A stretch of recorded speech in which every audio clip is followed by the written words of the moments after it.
Back in the 1500s, there was a man in Japan who went by the name of Yasuke. He is regarded as one of, if not the only black samurai to have ever lived. So when I saw that Netflix was making an anime about him, I was excited. I wanted to see what it was like to be the only black man in Japan. I wanted to know his story. So I renewed my Netflix subscription in order to see his story. And the show started off pretty strong.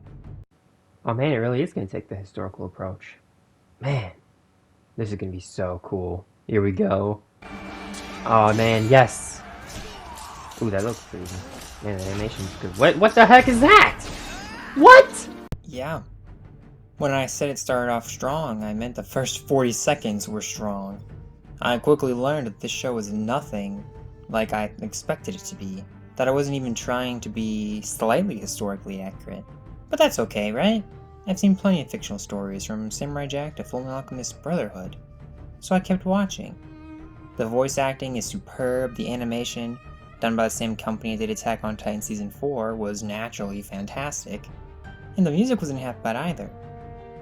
But after finishing this show, I can tell you that this show sucks.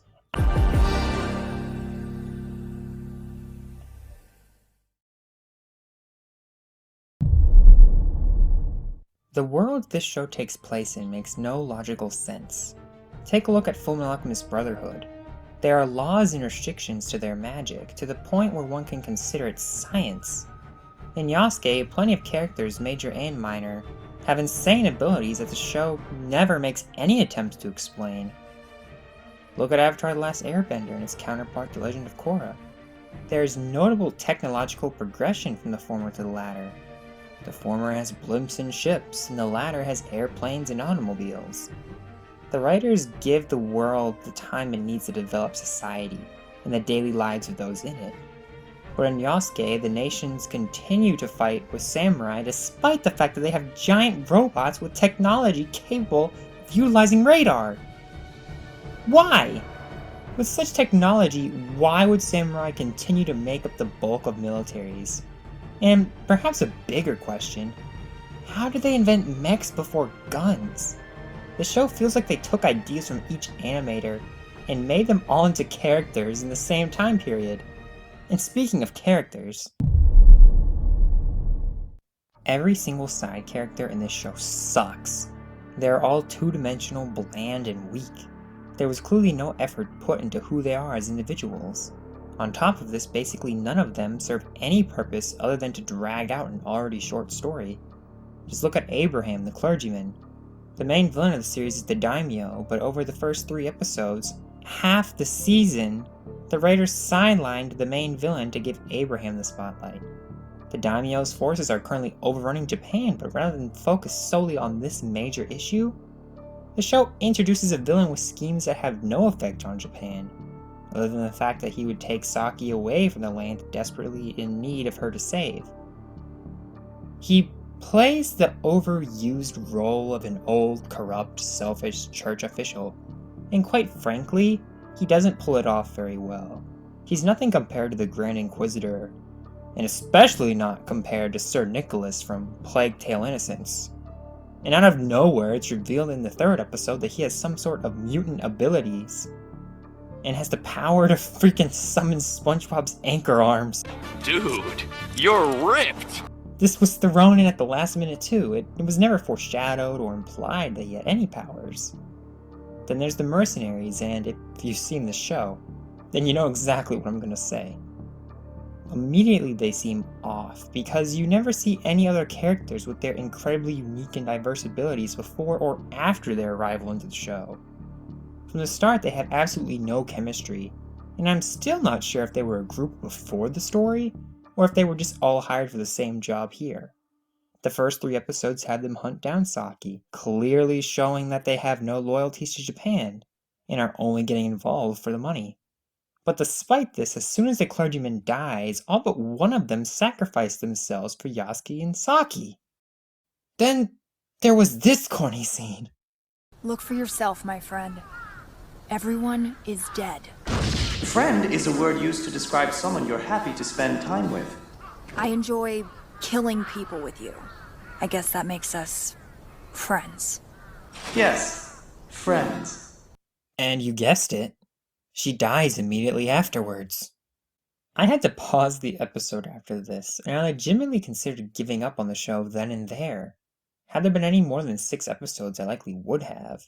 This show literally took one of the worst scenes from The Rise of Skywalker and copied it. Taking one last look, sir, at my friends. I'm sorry. I'm trying not to laugh. I'm trying to be serious. But then this happens.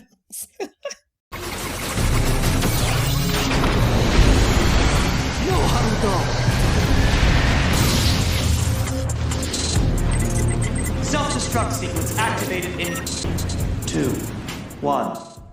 Goodbye, friend.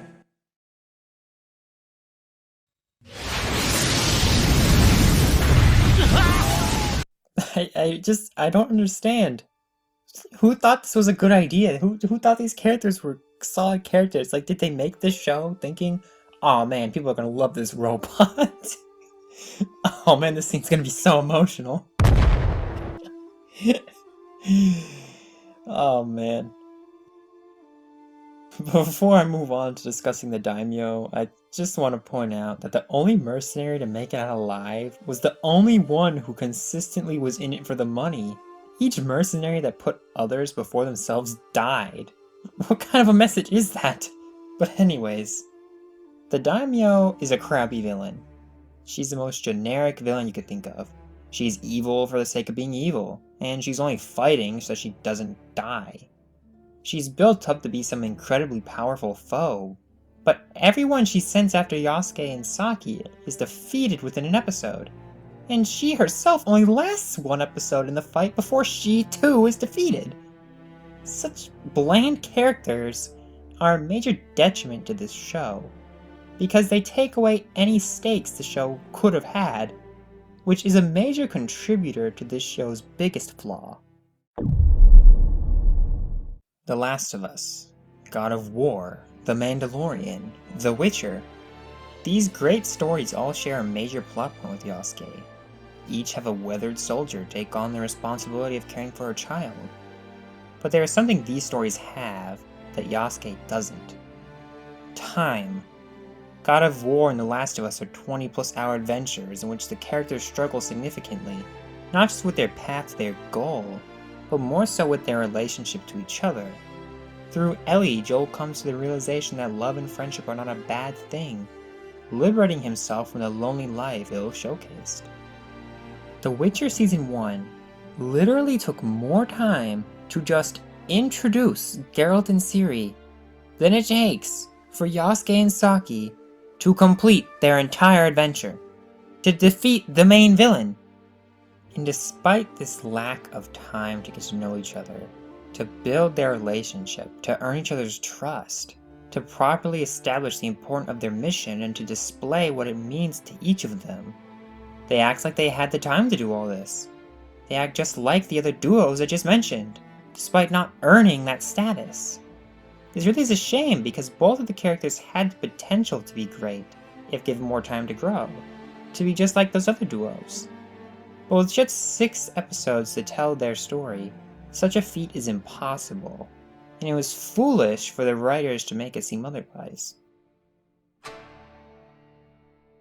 So, this show's world makes no sense, the side characters and villains have no depth to them, and the show does not give Yasuke and Saki the proper amount of time to make their journey worthy of the viewer's emotional investment into their characters. And all this culminates in the final episode, in which the girl who is just beginning to discover her powers defeats the most powerful being in Japan. Oh, wait a second. Was that footage from The Rise of Skywalker? Doesn't matter. They have practically the same climax anyways. Don't believe me?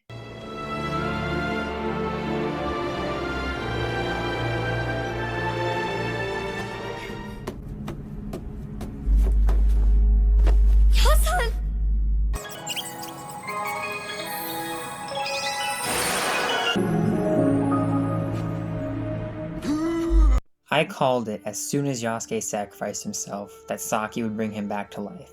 Like, who on earth didn't see that coming? What a way to remove any sense of cost to their battle with the daimyo. To remove even the slightest sense of emotion away from this conflict. But yeah, this is why Yasuke sucks. It's an awful TV show. Don't waste your time watching it. I'm just grateful that it's over now.